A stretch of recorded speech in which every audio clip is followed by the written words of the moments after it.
Did it, did it, did it. It's Morning Brew. Hi, everybody. Welcome to another episode of Morning Brew. I'm your host, Mystic Brew, aka Bruna, and I'm bringing back the fresh face that was true to my original Morning Brew series. I don't know what happened, y'all. When I came on YouTube, I was like, oh my God, no, I gotta look camera ready. For who? For what? Who cares? Not I. Anyway, this episode is brought to you by an oat milk agave homemade latte by yours truly. Let's take a sip.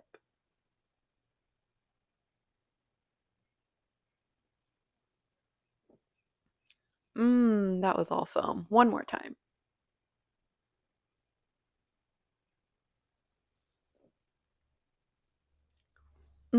What's in your cup? All right, before we get into today's questions, can we just talk for a second? Is that okay with you? It's Monday. It's quite a time right now. There's a lot going on. And I just want to know, how are you feeling? What are you doing? How was your weekend? My weekend was nice. I actually went outside for my friend's birthday.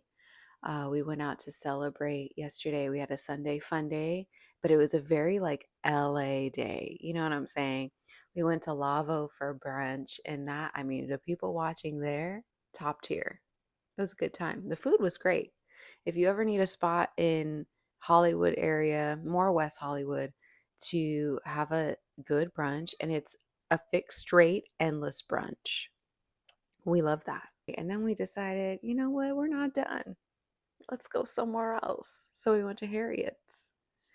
And that, ladies and gentlemen, is when I felt my age.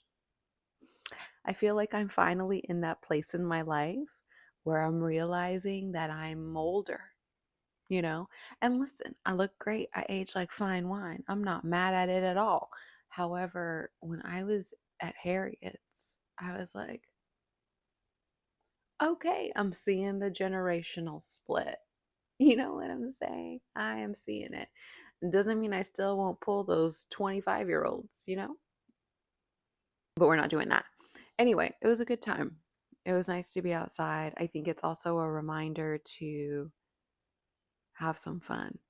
I know right now, especially with everything going on in the world, it can feel kind of selfish almost to still enjoy yourself, to still create moments of joy in your life. But that's actually what's necessary. There's a lot of conflicting emotions right now, understandably, but you got to have some fun. You got to find ways to still bring levity into your life. Before we dive in as well, I want to talk about White Lotus. Are you guys watching? Did you watch this last season? I just finished it. I watched the finale last night. There are some things we need to talk about. Listen, I know for season 3 of White Lotus, people have their differing opinions. Some are not a fan of how this season laid out. They felt it was too slow. They felt there wasn't enough dynamic drama or whatever. I loved it. I loved it. And you know why? Because I'm a shadow worker. And this season, season 3 of White Lotus, gave us so much good material when it came to the shadow. You saw every character's shadow in such a subtle and unique way, especially when it came to Chelsea and Rick. We got to talk about it for a second because I know there's a lot of people watching who fall into that Chelsea and Rick category. Use those characters as a cautionary tale, okay? Chelsea was our queen on White Lotus. We loved her. We loved her little astrological, mystical, fairy like self. She was just an A plus of a human. She was so pure. She was so innocent. But sometimes that innocence would get her into trouble. And her dynamic with Rick is such a pivotal example of what happens when you try to love someone into loving themselves. When you try to use yourself as the sacrificial lamb, the savior, the fixer, the healer for someone who, yes, you care about deeply and you know is hurting. But unless that person is willing to acknowledge their own wounds and in a healthy way move through it, you're going to get caught up in some crossfire. We talk about this a lot in the spiritual community and in readings that I do.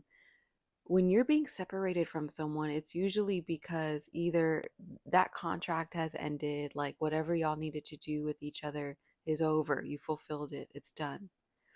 Other times, there is karma that still needs to play out for whoever, and you're being protected. That's why you always hear that saying, rejection is divine protection.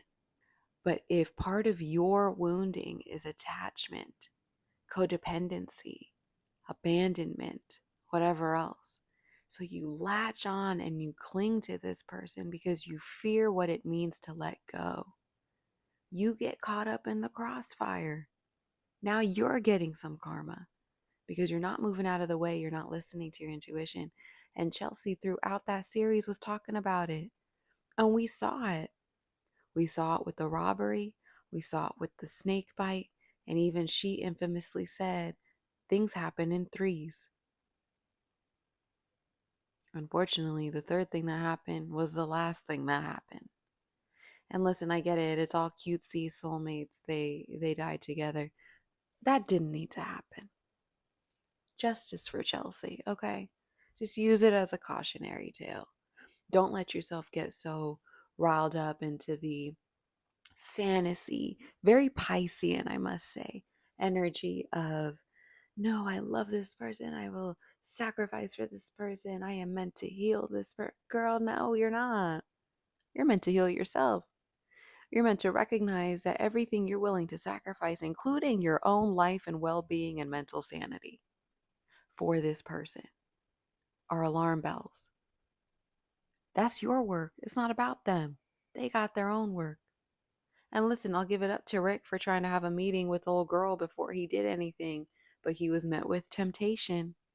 And we saw what happened if you watched. Great season. I could go in depth on every single character on this last cast and their shadow, and I have on threads on some of them. But let's get into the questions and the purpose of this series. So, the first question is, what kind of markers are there in astrology or synastry charts? And for those who don't know, synastry charts is when you put two people's astrology charts together to see how their placements play with each other.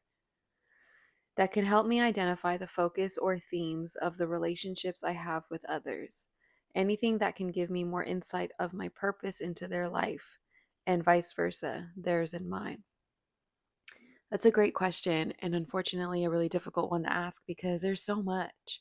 That's the other thing with astrology that I try to remind people because, bless me, so many people when it comes to astrology just focus on their sun sign, your main birth date sign. And it's like, yeah, that's cute and all. That's your ego. That's your consciousness. That's how you go after your goals. That's how you shine in the world. But that's not everything. And because of the work I do, that shadow work, the unconscious work, the what's hiding and lurking in the dark work, I really love to focus on the moon. And especially when it comes to relational matters, the moon is great. Venus is great. Mars is great. Seventh house is great. Fourth house is great. 10th house is great. Everything is telling you something. The answer to your question is the entire chart shows you something. You can see past life connections. You can see perhaps the role that you're playing for each other in this life. Like, let's go back to Chelsea and Rick a little bit as an example. If I had to predict looking at their synastry charts or reading their energy, I would feel like Chelsea was Rick's mom in another life. And she was tapping back into that unconditional love she felt for this man who was once her son. All she wanted was to see him well. She wanted to see him happy. She wanted to see him healed. But in this life, she wasn't the mother anymore. She needed to break out of that role and recognize this isn't your son. And a lot of times, I know this might make some people feel a type of way, but a lot of times when you are looking for unconditional love from another person, especially a man seeking unconditional love from a woman, you're usually looking for your mother. And I don't mean that in a harsh way. I get it. We all want unconditional love. But in certain dynamics, that can create a dismissive energy around the harm that you are also causing this other person. And you rationalize it by saying, but they love me unconditionally. They'll take it. They should just let it go. They should just let it happen. They should understand this is what I'm going through and just love me anyway. Not when it's starting to get in the way of their own health and well being. Chelsea may have been Rick's mother in another life. She was harnessing that unconditional love for this man. And listen, maybe this is what they wrote out in their soul contracts, that it ended up exactly how it did, and they played their roles perfectly. Because Rick learned something too in those final moments. And Chelsea clearly learned something as well. But when it comes to a relationship, there's a reminder, especially when it's just a romantic relationship, that this person is not my child. And when we get into relationships with people, we tend to revert back into an identity that is reminiscent of us with our parents. We try to recreate those dynamics because we want to show up differently. We want to rewrite the story, but this isn't your parent and this isn't your child. It's your partner. So that's why I love astrology. You can see so many different themes. Perhaps you are coming back in this life because one of you owes a karmic debt to the other. Perhaps you activate or trigger each other out of generational wounds within your lineage. Perhaps you were destined to come together at a certain time because there is something about your trajectory, your career, your purpose that you're stepping into. And I like to remind you, your purpose is you. It's not what you do, it's how you do it. But perhaps how you do things needed to be refined or reshaped, and someone came in to show you there's a different way. And there's actually a part of you you haven't even activated yet. And now I'm here to reflect that back at you so you can realize there's something else in you that is asking to be seen. There's so much. So I'm sorry I can't give you like a quick, easy answer. I'm sure there's lots of astrologers on here that are like, oh, look at this, look at that, look at this. The end. But to me, for me personally, when I look at a birth chart, I'm seeing a story being weaved through every placement. So I can't say. All I can say is it's a lot of different things. So to start, look at your chart, look at their chart, and pick 1 to 5 placements that you just focus on. I would start with the moons. I would start with the sun. I would start with Venus. I would look at your nodes, north node, south node, especially. South node will show some karmic past life stuff. Pluto, that would be a great place to start and just see who's it playing with, what house is it in, so what area of life is this really prevalent in, and what's going on. As always, you can book a session with me. Happy to look at it with you. All right, another question. I was adopted at a young age. Would looking into the ancestry of biological lineage give me more generational curses and trauma and stuff for me to uncover in this lifetime? I saw your most recent reading after this morning brew, and it's the first time I chose to ground instead of receive, and it resonated on a new profound level. Scary resonated. Oh, I love a little scary resonance. Let me not keep shaking this. Also, let me not forget I have my coffee. 1 second. Actually, I'm going to hold on to it. Oh, that was a good sip. I got to tell you, perfect amount of agave to milk ratio with espresso. Anyway, I feel like it is important for everybody to better understand their biological lineage and their ancestry. Unfortunately, there are a lot of people whose information around their ancestry has been stolen from them. And I might sound like a conspiracy theorist at this, and I'm okay with that. I think that's on purpose.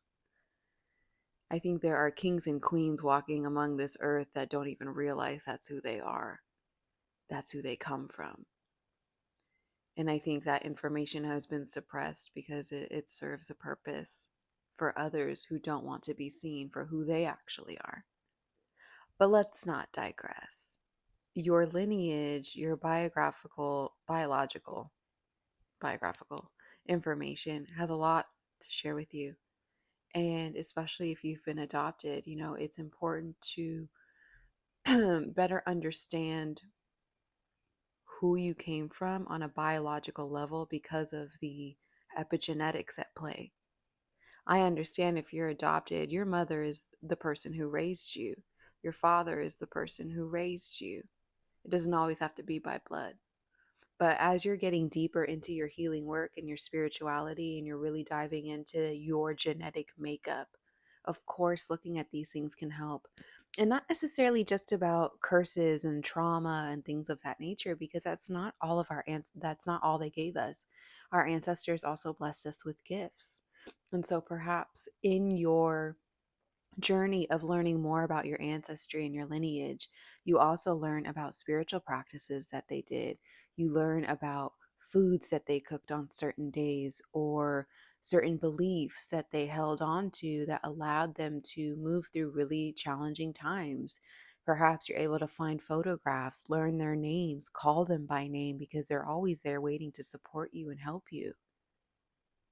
It's actually a beautiful reunion that happens when you're able to get that information and really study your lineage and give it the reverence and honor and respect that it deserves. And again, for someone who's adopted, not to dismiss the family that was chosen for you, but to recognize there's the biology of completely different people who I don't know anything about, and it's living in me. It's activated through me. Epigenetics is a real thing. Your DNA is holding memories. Your DNA is holding magic. It's holding codes that are waiting to be activated. So if you're feeling the call, that's sign enough. And I'm not sure where you can start with that. I'm sure you're doing your due diligence of research to find out. And we're blessed in this day and age to have resources and tools to help us with this that many did not have in generations before us. Utilize that. It's beautiful to understand where you are connected to and the people you're connected to. And I can almost guarantee that when you do learn more about your lineage and your ancestry, you will start to notice that you are doing things in your day to day life that connects to them without even realizing that's where it comes from. I know that's true for me. There's so much that I do that when I started to learn more about my ancestry, my lineage, more about Lebanon, more about the Phoenicians, who I'm a descendant of, the land of Lebanon, what Lebanon has gone through and witnessed, I saw myself being reflected in all of that. You are the living embodiment of everything that had to come together in order to create you, which is more than just the two people who helped genetically put you together. It's so many stories, so much lore that helped you be alive right now. It's your parents, it's your parents' parents, it's their parents, it's everything every generation had to overcome in order to stay alive so that you could be alive right now. That is incredible to think about. And all of that information has been passed down through their DNA, through genetics, and is now living in your body. That's why when it comes to this stuff, like I'm just so fascinated because yes, it's this life, it's other lives, it's it's so many different equations that create you. You are one of one. We are all so unique signatures. And it makes me so sad sometimes when I see how much we are all trying to be the same. We try to look the same. We try to act the same. We try to mimic each other. We try to be like everybody else when it's like, oh my gosh, but be you. No one else is that. And unfortunately, people have been told in some way, some shape or form, that that wasn't enough. And so you go and you try to pick pieces of other people to shapeshift some sort of Frankenstein identity that you now call your own because you think that's enough. This version, this identity that I've created is enough. And you put the mask on. That's going to backfire too. It might work for a little bit. It's not going to work for long because it's not you. It's not authentic. The cost of being someone other than who you are ordained to be, it's heavy. It's not always palpable at first, but it gets heavy. You don't want to be sitting on your deathbed wondering, man, who did I live this life for? Who even was I? What did I actually like? What would I have done differently? And then you reincarnate and you forget, and then you do it all over again. Damn, who was I? What would I have done differently?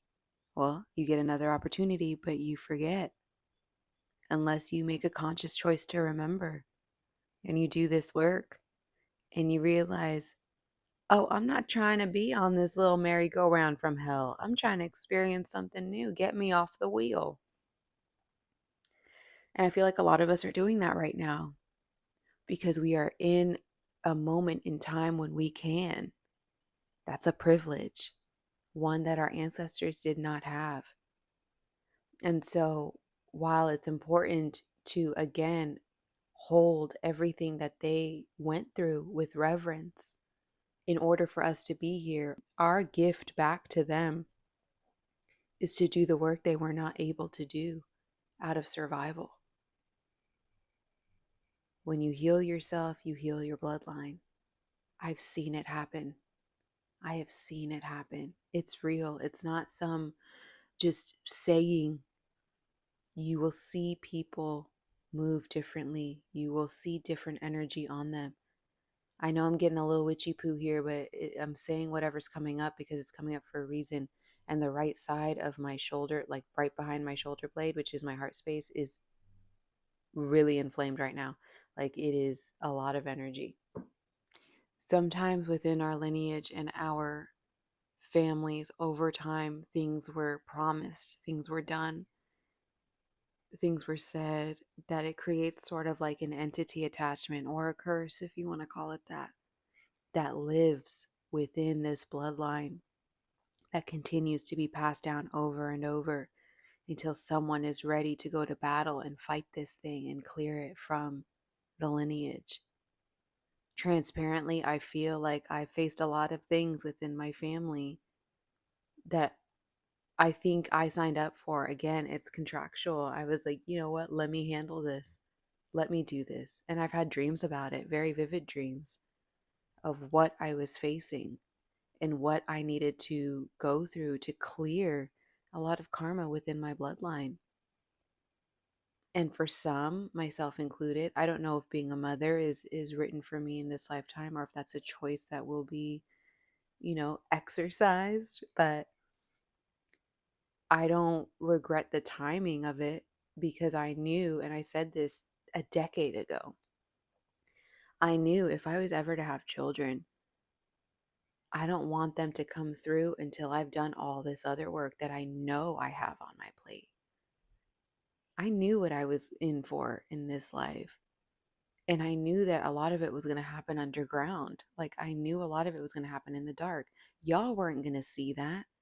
All you were going to see was, where did she go? Like, what happened to her? Why is she talking about this? What is going on? I'm following my guidance. I'm following my direct line and what I'm being asked to do. And that was really hard when it came to public perception because I still cared. I cared what people thought about me. I cared what they were saying about me. I cared whether or not I was being a good friend, a good daughter, a good lover, a good partner, a good neighbor, a good cat mom. Like it calls you to show up in a way that requires sacrifice in other areas of your life. That was hard. And yet I'm a very obedient and diligent soldier. That's why I'm the one that decided, all right, whatever you guys weren't able to go through, I'm going to go through it. And we're going to close out a lot of shit. Because if this lineage continues, we're not giving the next generation all of this. I'll do that because I can and I want to. I signed up for it. It wasn't always pretty, but even yesterday at my brunch, my bestie that I was celebrating, she's also a very powerful healer, and that's how we came to meet. She did a session for me back in 2020, right at the pinnacle of where things really started to get deep. And we realized like, oh, we know each other. Like this is not our first rodeo together. We've played a very significant role for each other in many lives.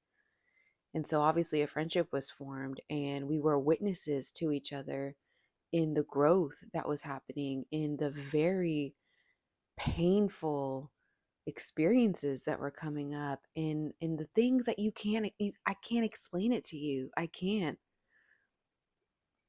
But we were a witness to each other. We saw it. And when we were reminiscing on that yesterday, it was beautiful because we were reminiscing in a way of good times. You, I would have never thought I would say good times over the years when I felt like I was literally dying every day, when I was on the ground convulsing all the time, when I couldn't go see my friends because I didn't even know how to have a conversation with everything else that was going on, when I was so detached from everybody around me because I had to focus on what I was seeing, hearing, experiencing, being told in my dreams, being guided to work on, learning all of these tools that now I'm trying to share with you. That was on purpose. That was on purpose. Look at what's happening in the world right now. Divine timing. Some of y'all have been rocking with me from way before any of this spiritual stuff, and you're still here. And I appreciate that because you trust me. That was on purpose. There's a lot of people out here now just like, oh, you know what? That looks cool. Let me do it. And they're going to attract who they need to attract, and that's going to be a lesson on their own. But you guys also witnessed me in different stages of my life. And that was so you knew when the time came. Nah, I saw Bruna go through it. I saw her evolution of this. I saw when she started doing readings on Instagram in 2020 when not a lot of people were doing it. And it was kind of weird, but also kind of cool. I hit her up about seeing 1111 everywhere, and I thought that was some scary shit. And she told me what it was, and she helped me. I went to her meditations at the park when it was just a few people. You know, like you see the progression. There is a massive shift happening on a global level, and everyone is being called. And I know this was a long way back around to this question, but everything I say is for a reason. You are being called to better understand your lineage, your biology, your genetic makeup on purpose. That is part of the journey. Learn your ancestry if you can. Know where your blood comes from. Know your epigenetics. Know the people who came before you. Know their stories. Know their names if you can. Know the land that you came from. And oh my gosh, if you have a chance to go to that land, go. There's so much at play, and you are being shown your part. So when people talk about purpose, we conflate it with career, with money, with the way we leave our legacy. Your legacy is your healing. Your legacy is what you are being able to do that those who came before you couldn't do. Your legacy is stepping on the land that helped create you, that lives inside of you. Your legacy is the way you show up in every single interaction, the way people remember you, and the things you say to strangers, and the way you show up for your loved ones, and the way you show up for yourself that teaches your loved ones how to show up for themselves. It's all a beautiful dance. Sometimes you're going to lead, sometimes you're going to follow. That is the cosmic co-creation. So, that's all for today. Thank you guys for watching. Thank you guys for listening to me yap as I always do. I hope you enjoyed this episode of Morning Brew. As always, if you have questions or just anything you want to talk about, it doesn't have to be some like, oh, tell me about this or that. Just like you want to chat, let's chat. Drop your question down in the form below in the description. Let me know if anything resonated in the comments, what came up for you while we were talking. This is part of the healing work, community, engagement, having these conversations. So I appreciate you for taking the time out to spend this morning with me. to enjoy this coffee and conversation with me. And I look forward to seeing you on the next episode of Morning Brew.